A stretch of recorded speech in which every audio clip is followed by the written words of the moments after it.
But I wasn't particularly interested in going and doing comps abroad this year with COVID around and so on. So I thought I would instead really focus on the UK season as best I could, given that we've got a 4-year-old at home now as well. So obviously there's that comes into the mix as well.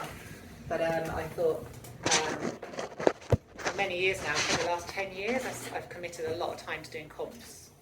So I've been in the British team 7 or 8 times. I've done the World Cup circuit for a bit as well.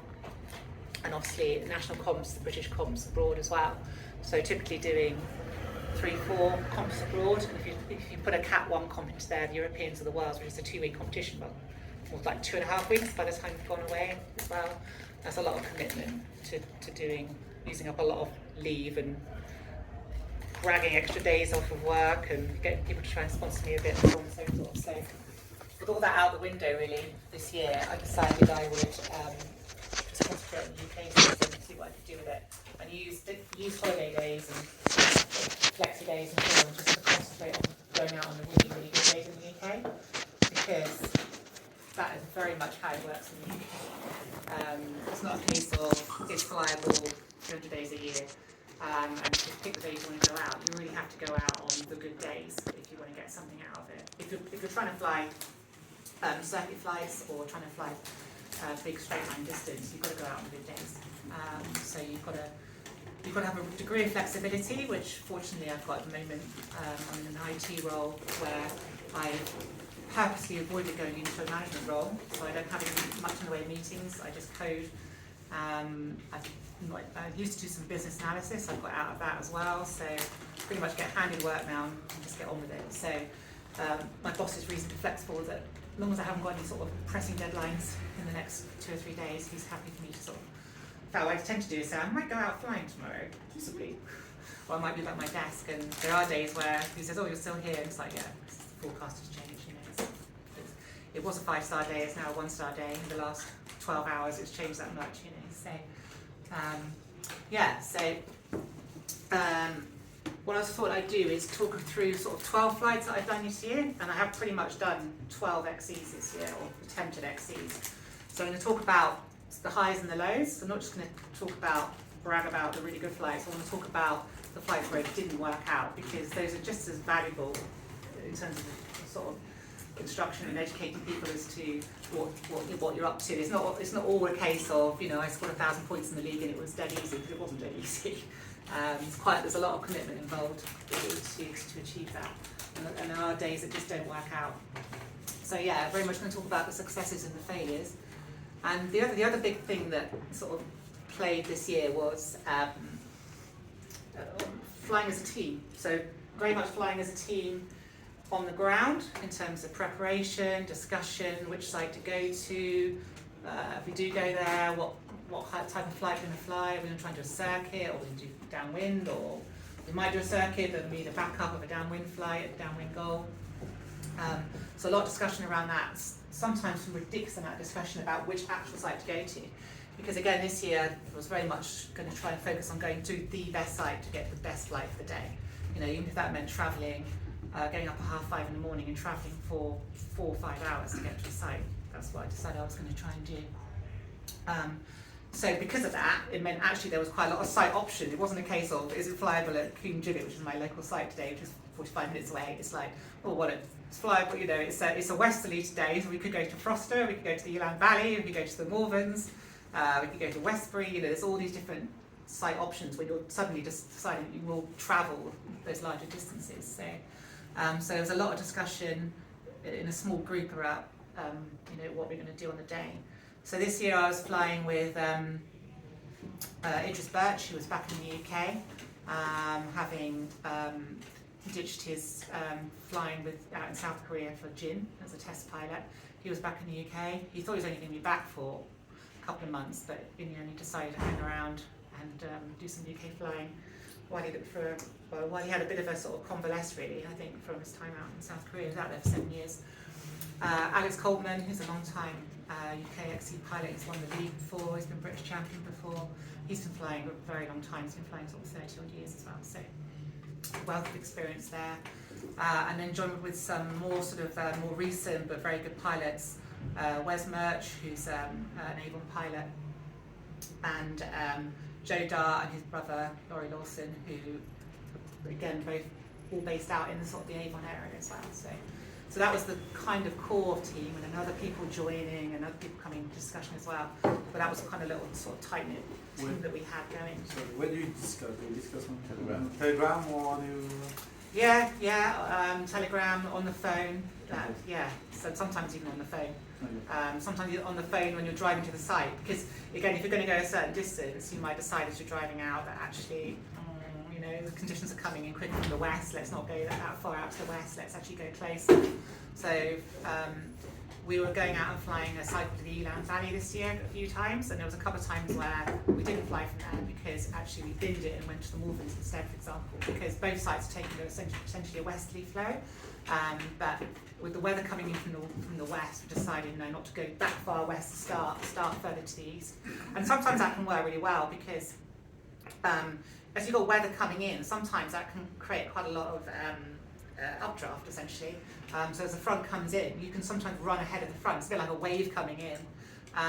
As that cuts into the air, cuts under the existing air over the UK, then that can then push up a load of a lift essentially. So you're almost surfing along the front of the front that's coming in. I've had days like that before, where literally you've got the top cover coming in over your head and you're trying to outrun it into the better weather that's still off to the east. And I've had days like that as well. Okay, so we talked a little bit about travelling to clubs out, non-club sites really. So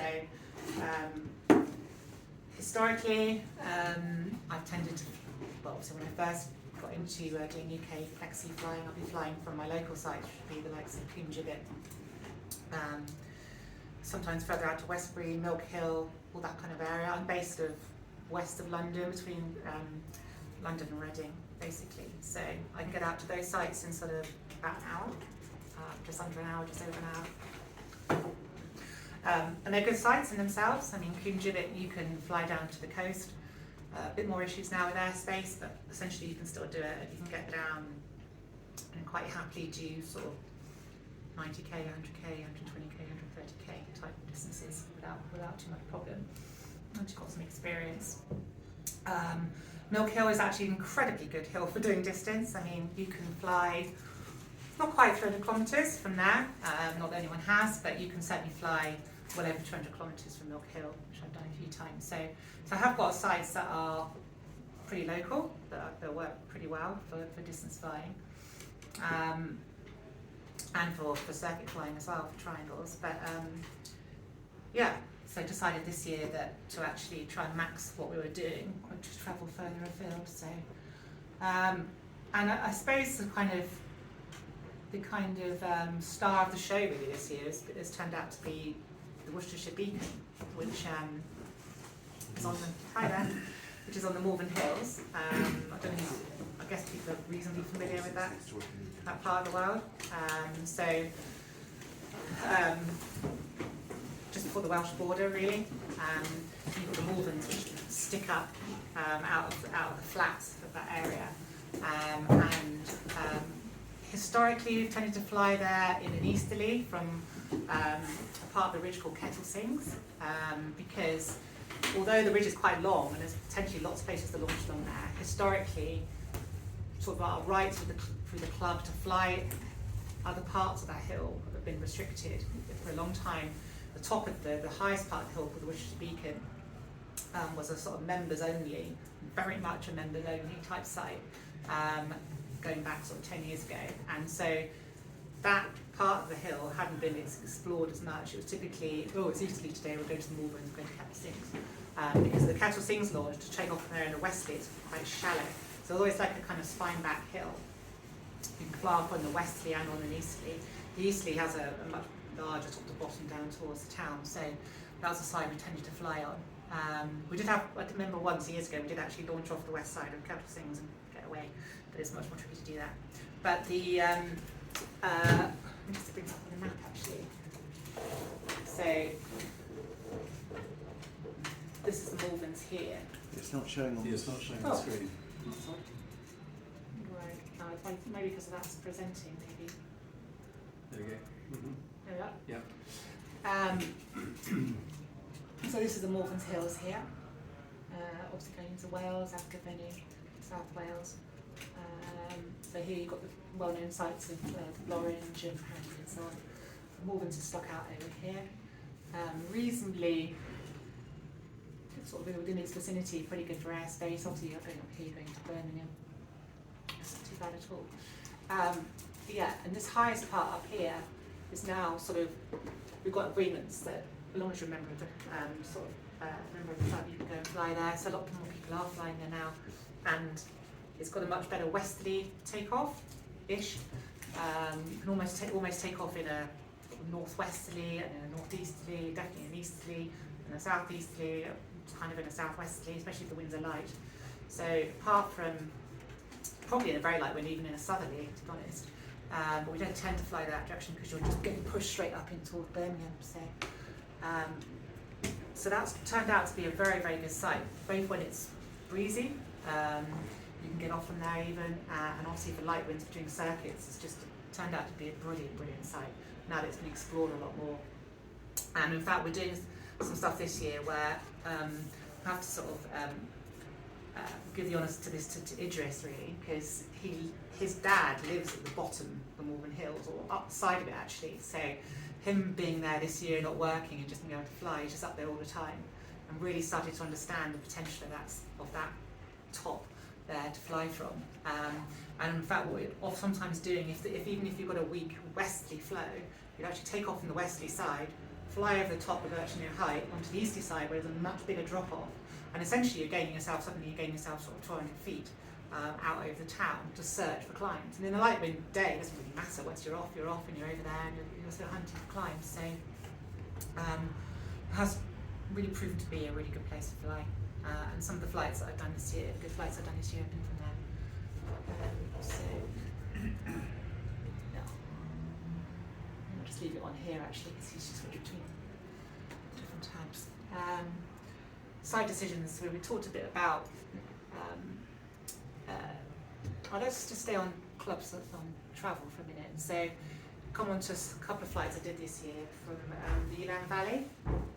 Now the Elan Valley, before this year I was like, I'm never going to go and fly there. It's just miles away. It's like, it's in the middle of nowhere and it's miles away from where I live. But again, it just sort of came to the rescue this year, because he was like, well, if you get up early enough, get over to me, then we can jump in my car, we can go over in my car. And it's like, okay, that sounds good. Because obviously what I didn't want to do is drive for 4 hours, leave my car in the absolute middle of nowhere and then fly away from it. And it's just, I mean, when you think about it in those terms, it's like an alien would just think, what? Why on earth would you do that? So, yeah, but the idea that I could park my car at Morven's, which is here, and then get in Idris's car and get over to here, and then, poor old Idris is not going to get his car, but it's nowhere near as far for him to go and get it as it is to me to go and get it way down over here, at mine. So, yeah, so this site first showed its potential when, in 2018, Richard Carter, who most of you have been aware of at least, famous UK MC pilot, who was the first pilot in this country to fly 100k, first pilot to fly 150k, first person to fly 100 miles, first person to fly 200k. It's almost bizarre that he's actually, I mean, obviously subsequently lots of other good pilots have gone and flown those distances as well, but he was the first one to do them all. And in 2018 he nipped off over there very quietly on one day in July or August, and managed to fly 300 kilometres straight line from Elan Valley right up to the northeast coast. So that sort of showed its potential, and the local club was very worried that after that it was going to get mobbed, because it's quite a sensitive site with glaciers. They don't really like a lot of people flying from there. Because it's in the middle of nowhere, a few sort of Welsh local pilots fly it without any problems, but of course they were then worried it was going to get mobbed. And we sort of kept it a bit quiet at the beginning of the season that we were going to go and fly from there as well, because, well, partly because we just didn't want to get into trouble with lots and lots of people descending on there as a flash mob, really. So we'll come on to the flights from there, but yeah, again, it just sort of shows that if you really put the effort in, you can go. So to get out there and do those flights, I was getting up at 5:30 in the morning. I should leave the house at 5:30 in the morning to get out that part of the world. Get to Idris at 8, jump in his car, to be on the site for sort of 10, about 10 o'clock in the morning. So. Are you a member of all sorts of different sites So nationally? yeah, it's a good point. And a lot of clubs are quite prepared for you to fly there as long as you sort of sign up, and that sign up is, I guess, with the hope that you'll at least have a passing glance at their site guide as to what the rules are. You know, not so much for you necessarily for your own safety, but more because of sites in the UK being so sensitive to landowners. So you have all these sort of particular rules about you can fly here, but don't possibly go to the other side of that barbed wire fence because it's triple SI, and if you go over there, you're going to disturb all the butterflies, and you know, all hell's going to break loose. So so joining clubs, you can join the Mid Wales Club, I think, for £10 a year, so it's not expensive. Another site that I've flown from a few times over near Luton, Sharpenhole. Again, you can join to fly just that specific site for £5 or £10 a year. Yeah, it's a Dunstable site. If you want to join and fly Dunstable itself, it's about 45 quid a year or something. If you want to fly 2 other sites which are reasonably local to me, it's only like a tenner for the whole year. So again, it's not much. So what you can do is you can just think, well, okay, it's going to be on there. I typically wouldn't fly that much in a year, but when it is, I just sign up and pay the £10 a day before I'm going to go and fly there. You know, so yeah. Sharpenhole is pilot range day. Yeah. Yeah. So it's not an easy site. Yeah. Okay, so we talked quite a lot about setting goals. I'm just going to go through a few of these points, and then we'll actually come on to the flights themselves, and I will introduce some of these points again into the flights. Setting goals. We very much tried this year to always have a focus in the flights. There's only a few flights where we really weren't certain about what's happening, or we didn't actually set a goal. Most of the time we'll set a goal of some sort. So even if it's a modest distance and you think, well, I'm not going to fly further than that today, but I'll set a goal. Goals don't always work though, because there are certainly times in flights where you have to go, right, well, the goal's over there, but actually the drift has been taking us, 20, 30 k's this way. To get back to that now, it really just isn't going to happen. And if you really, really, really stubbornly push for that goal, you're probably going to deck it. You're not going to get it. So there are times where you just have to just go, right, forget the goal. Just try and fly as far as you can. It's working on in this direction. Goal's gone. Just forget it, really. But it is a good focus to set a goal and see what you can do with it during the day, really. Comms. Some people in our little team don't. Alex is not a particularly big fan of flying on comms because he's a bit of a. What should I say? I won't say anything else. But he doesn't particularly like flying on comms, but it did work well this year for the rest of us. Idris and Wes and Joe and Guy Anderson, when he joined us on a couple of flights, we flew on comms, and it can actually work really well. It's getting a balance between, you don't want someone just like every literally transition, and because we're a reasonably experienced set of pilots, we're not having to sort of literally go, oh, where do I go now? You don't want that kind of chatter. You just sort of some key points. If someone still managed to stay high and others are searching, they've got low, or another classic is always, something you should always do is look behind you, especially if you get into a situation where you decide to push on from the group. This applies in comms as well.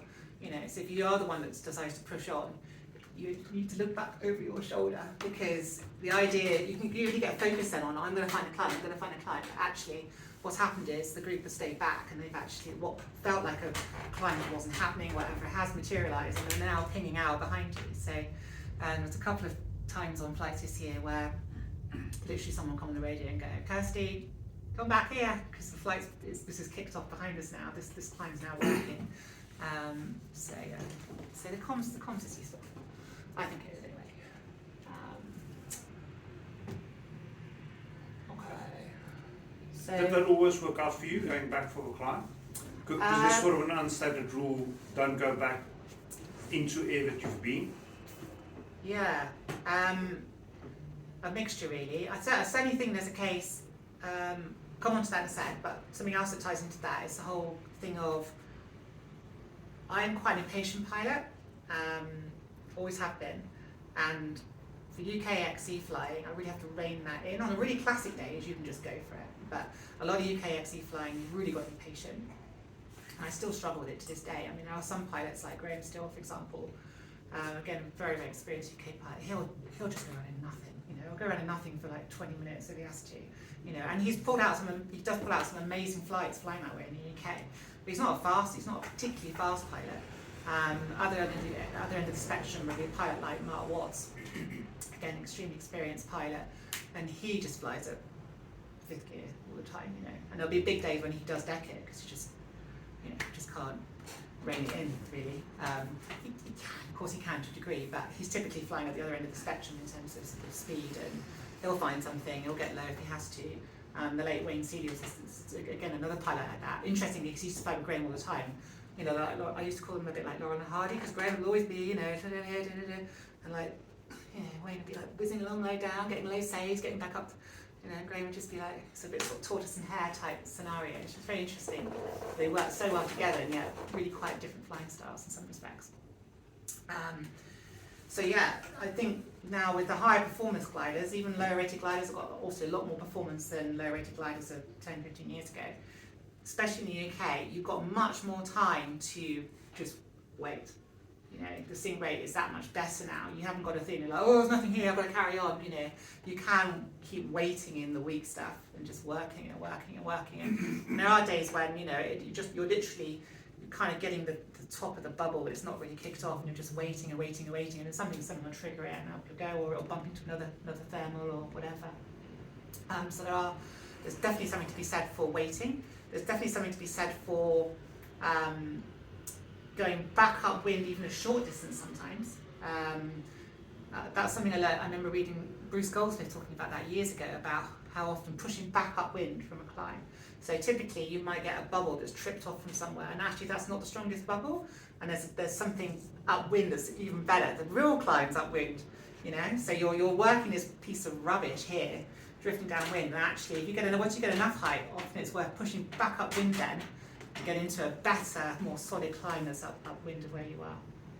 And again, it's no exact science, because on a given day, depending on the wind strength, and there's that classic thing sometimes, if it's really, really windy, you're constantly falling out the front of the climb, because the thermal's drifting faster than you're turning in it. So it's going with the wind and you're drifting like this, and it's going away from you. So you've got to go downwind to find the climb. And there's other days where it's very light wind and you're thermaling, and the opposite is happening. So, but yeah, going back for climbs, there are times where I've literally turned around and gone half a K, or more back upwind to find the climb, if that's what's working.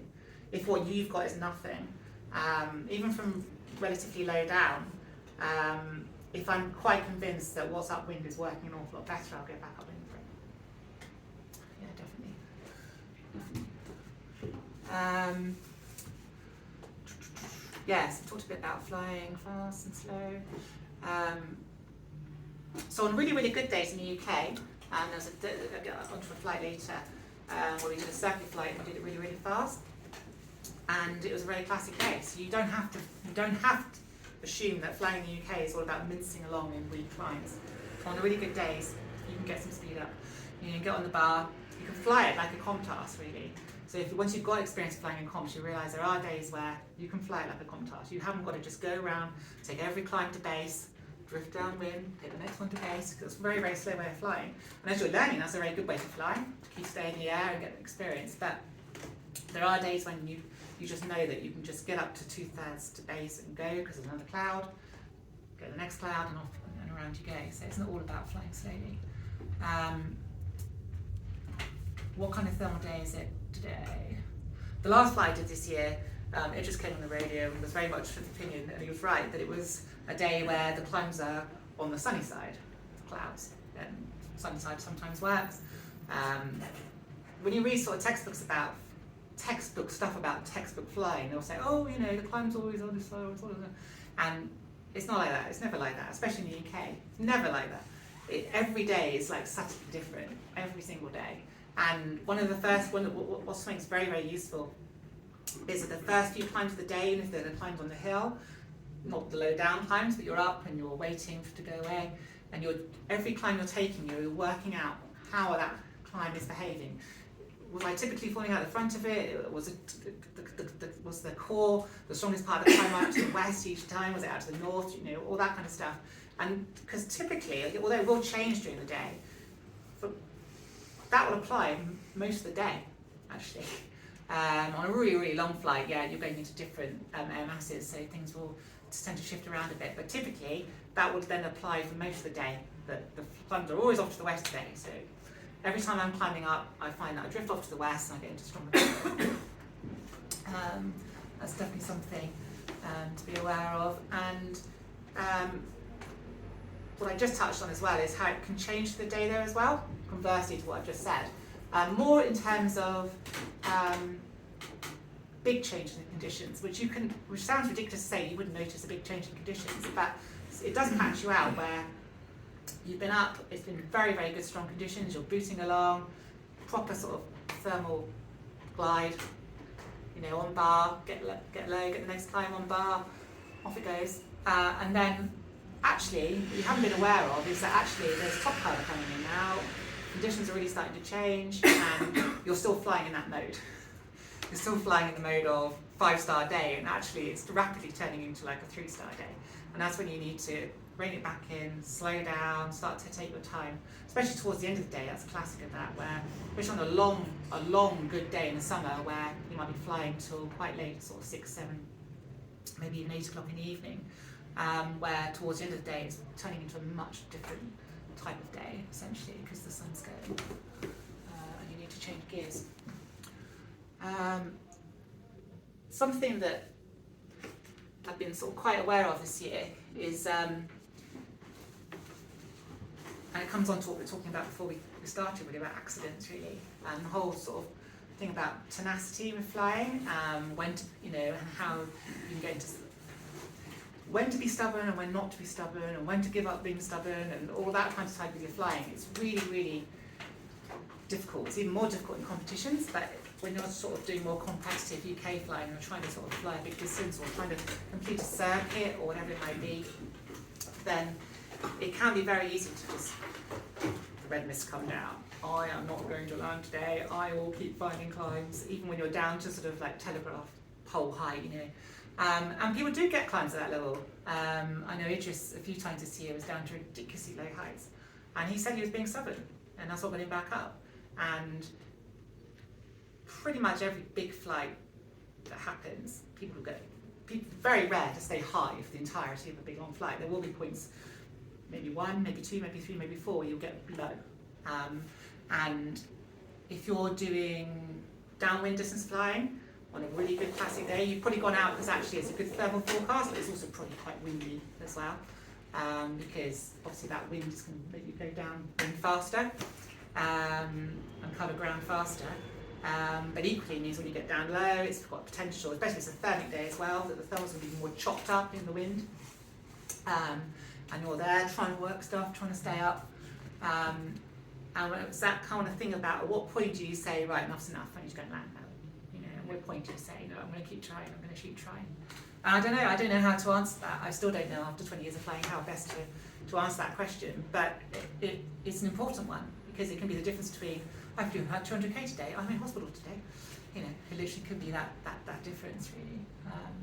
It's just a decision that we all have to make.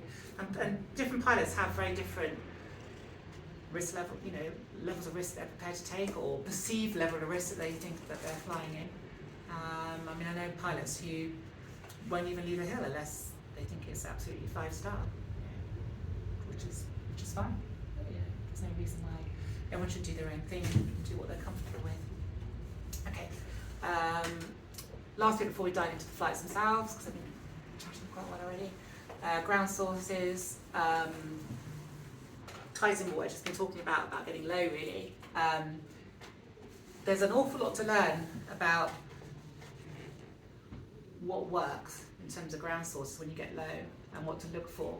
And there's always the classic stuff about, go towards power field, dark power fields always work. But there's a whole raft of stuff, especially in the UK, things that I've learned over time that tend to work better than others in terms of ground sources. So a few sort of like top tips. Golf courses always work. And I think it's because they're well drained. So I think the ground is always typically drier, and also the ground is sort of undulating, and it's not regular either.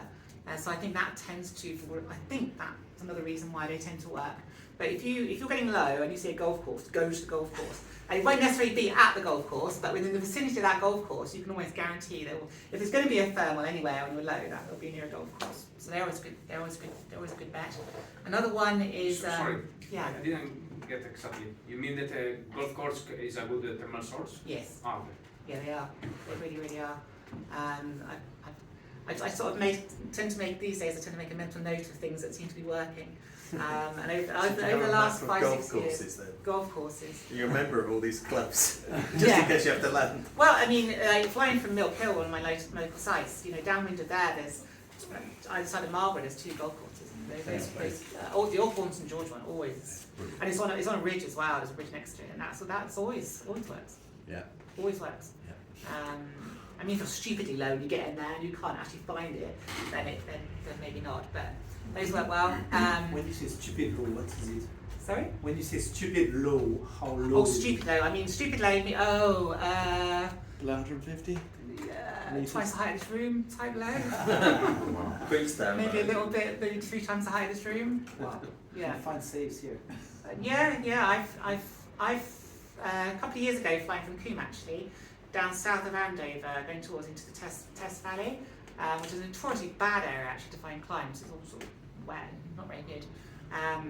Although rivers can be quite good, streams, becks and stuff, because again it's that transition between one type of terrain and another often works. So rivers, either side of a river can work often, because again a thermal's built in a cornfield or whatever, and it's hit the river and it triggers it off. So those can work. But yeah, I remember there was a day I literally thought I was down, and I was properly. I mean, people always talk about low save, but this was a proper low save. I would can't have been more than, not much more than some big tree height really over this field. I thought I was going into the field, and there was something there. And it was a big, wide open ploughed field, so I just turning in it. Because sometimes you're coming into land, and it's more pertinent in other countries like South African stuff. You could properly get a collapse and wallop in if you. So sometimes actually turning and getting the wing loaded up is actually probably safer than trying to land through what is now a thermal tricking off the field. So yeah, that one took me back up to land base, straight back out to land base. So it does happen. It does happen more often in other countries, but it can happen in the UK as well in the summer. Another one in the spring is just the sun coming out. So if you want a day where it's sort of 7-8 cloud, quite a cloudy day, or become quite a cloudy day, and in the spring, and it's really cold air, good sun, sort of into April more, where mid to late April, where the sun's now getting pretty strong, cold air.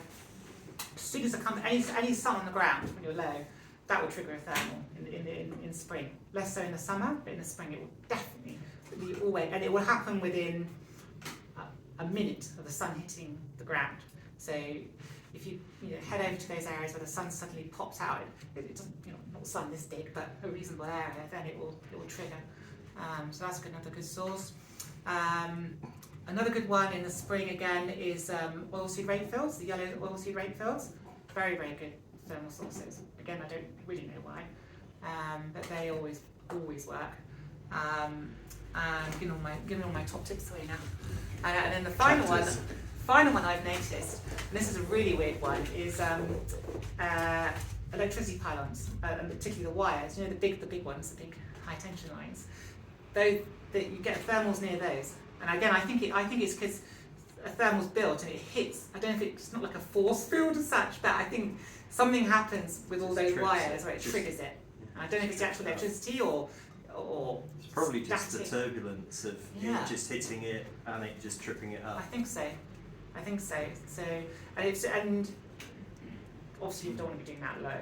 So that's more one for if you're in transition and you're gliding, you've got a good sort of 1,500 feet or whatever. Then within the vicinity, especially if you're running along them, so you're at height and you're running along them, but you're on the glide, and you're starting to get a bit lower. And it actually happens. That one actually often happens, not because I've purposely done it, but I'll suddenly be thermaling and I look down, oh look, there they are again, there's the wires. And it's because especially when you're high, you haven't necessarily seen them, you know, and there'll be a thermal in the vicinity of the wires. So I've just gone off. I'm a big fan of tractors still. I know it's... No, yeah, absolutely. Well, tractors were anything. Tractors in fields. Yeah. If you see a tractor in a field, Yeah. just aim at it. And also, if you crash, they're there if they've seen you, they can scrape you off and take you to hospital. Might be a bit rough, the scraping them sometimes. Depends what they got on the front. Any questions before I start diving into actual flights and talk about those? So 12 flights, 4 of them sort of in spring, 4 in sort of high summer, in sort of middle part of summer, and 4 sort of towards the back end of the summer in August. We're talking, so different flights, most of them are straight line, but there's, well actually no, about half of them are straight line, and the others are triangles or failed triangles. So there's only out of 4 triangles that I'm going to talk about, only one of them I actually got all the way around. It turned out to be the biggest one, but yeah. So for those of you who may not familiar with the cross country league, if you're submitting flights into the cross country league and you're doing a circuit flight, then there's multipliers on that flight, because the understanding is that to fly a circuit is harder than it is to fly downwind, which it is. It's become easier, and I think now on the really high performance wings, to not, on a lot of days, to not fly a circuit is sort of sacrilege really. We should be doing it a lot more. I mean, the hang gliders now very rarely fly downwind. If there's an absolutely exceptional day, they might try and fly downwind to break a record, but typically they'll fly circuits, because obviously for them it's hard to get back anyway with a hang glider. But 2, their performance has gone up so much more that they can fly circuits. And it's still easier for them to do it because they can pull on a lot more speed. Obviously they've got better sink rate, but pulling on an awful lot more speed is obviously going to help you. Above what sort of wind strength would you not consider flying? So what's your sort of limit? On a paraglider. So I'm still quite. I mean, a lot of people study the detail, the forecast and the weather in a lot more detail than I do. I still take a mix between bit of RASP, bit of Met Office, bit of BBC. Literally watching the Garden TV still, I'm proper old school, and gut feeling. You know, the mixture of those 4 together will give me enough of a decision, and with enough experience and enough time spent looking at forecasts to get a good idea of what's happening. And also different forecast models from different providers. You know, the Met Office was always pessimistic about cloud. They always say it's more cloudy than it's going to be, typically. BBC, the opposite, they'll say, oh, it's going to be sunny all day. It probably isn't. RASP works in some respects, completely fails in others. So you just tend to take a mixture of all of them really to decide on what to do. In terms of wind strength, so come back to that. In terms of wind strength, if I look at a noddy forecast on the BBC or the Met Office and it says anything more than 10, I know it's going to be a windy day. You know, in the old days, anything over 10, you go, oh, is it not going to be flyable? You can definitely fly in winds considerably stronger than 10 miles an hour these days on a high performance paraglider.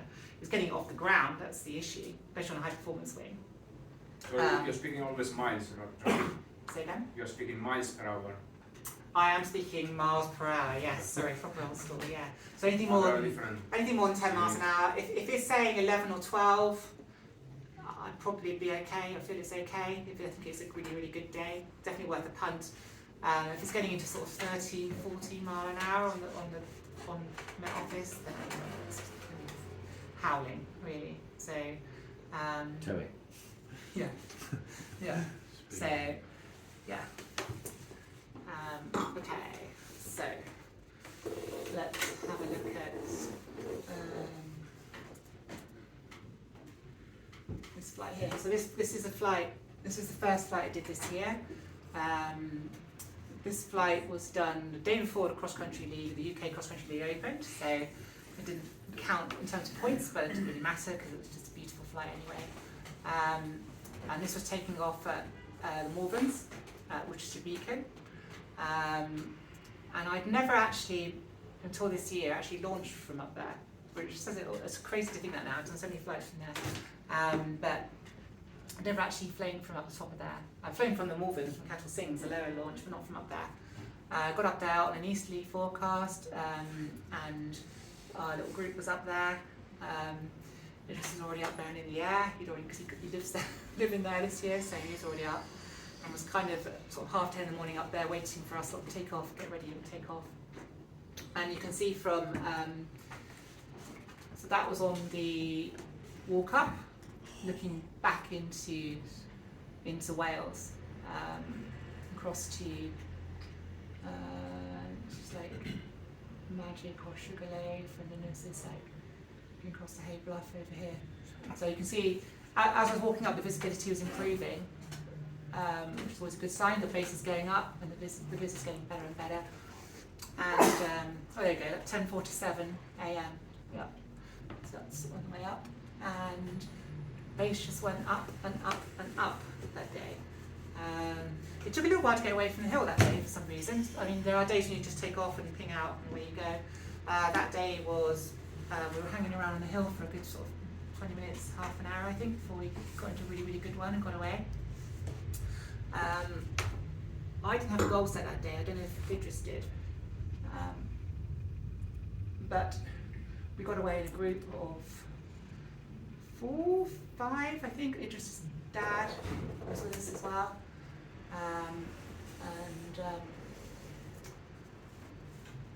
Yeah. That was the view on takeoff, looking away. And then this is into the flight. This is going round the top of the Brecon Beacons. That's where is the flight gone? So that's going around this bit here, basically, on the top of this is the Pandy Ridge running up here with Hay Bluff at the top.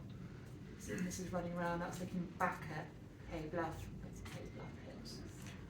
Is there a reason that you didn't just go over the high ground?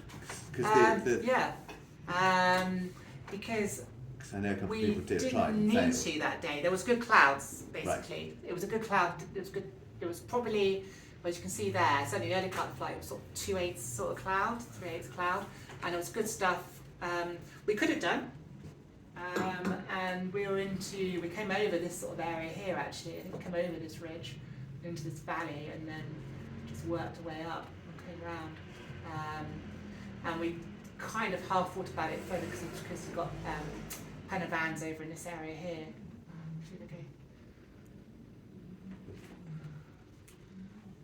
So that's looking back as well.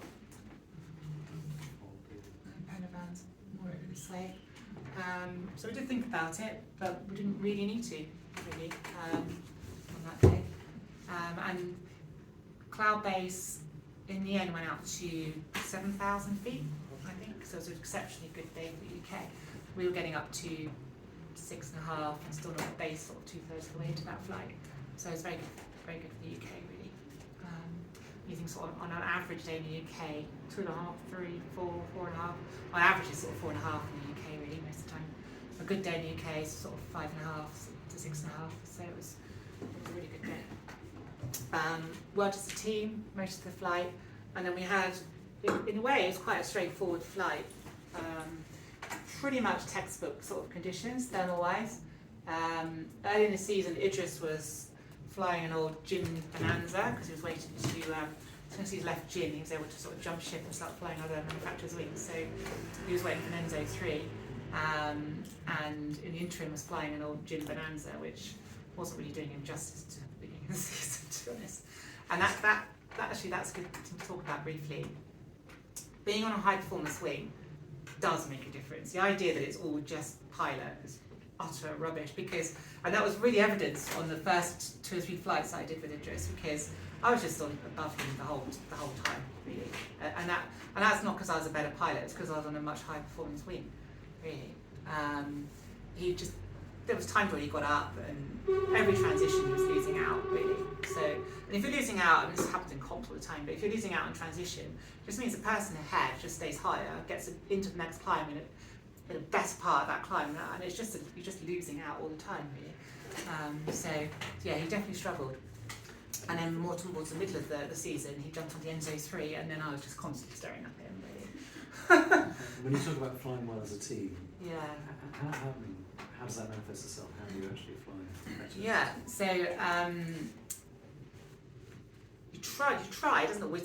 There's no kind of. You're not on the radio going, right, you're all going to lead out now, and then you're all going to lead out now, that kind of thing at all. And there are definitely pilots who will tend to use a horrible phrase, pimp more off people. So they'll typically let someone else lead out all the time, and then they'll go, oh, I'm going to go a little behind, and I'm going to come in the way. I do that a little bit sometimes. You tend to do that if you know you're flying with people who are on wings at a high performance than you. You're going to do that a little bit because you just know they're going to go on glide and maintain better on glide. So you would typically tend to stay back and take a bit more in the climb and then follow on behind in those sort of scenarios. But yeah, working as a team, so you would try and fan out a bit as you're on glide, because then you just gobble up more really in terms of finding the next climb really. And then if someone finds it and then they start climbing, you go over to them, and then if you think it's working, so even in an established climb, you'll tend to spread out more to try and find the core better. And so even if you're all going around in the same climb, this comes from doing comps again. I mean, in comps, you've got like 80 people doing that in one climb, and they will literally all be on it. So as soon as it even shifts slightly, everyone's trying to max it out as much as possible. They'll just shift with it. So if you find a stronger part of a core in a comp, you'll just get mobbed, within like 10 seconds, because everyone will be over to you to try and max it as much as possible. Everyone's really keen as to what's going on. But even the slightest change in somebody doing better than you're going to try and get a piece of the action. So, but even in XC flying, with experienced pilots doing a similar sort of thing in a way.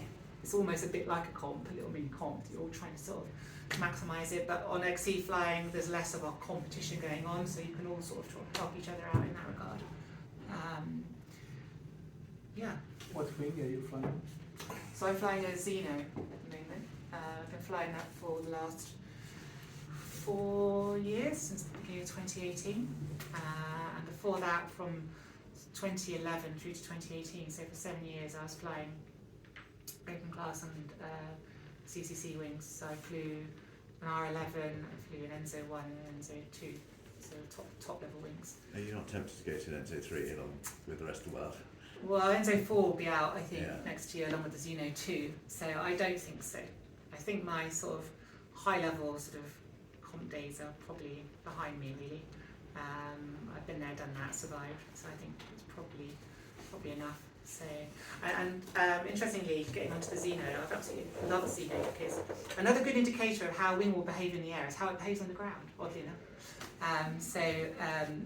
Literally, if a glider is a handful on the ground, your ground handling, it's going to be a handful up in the air as well, without a doubt.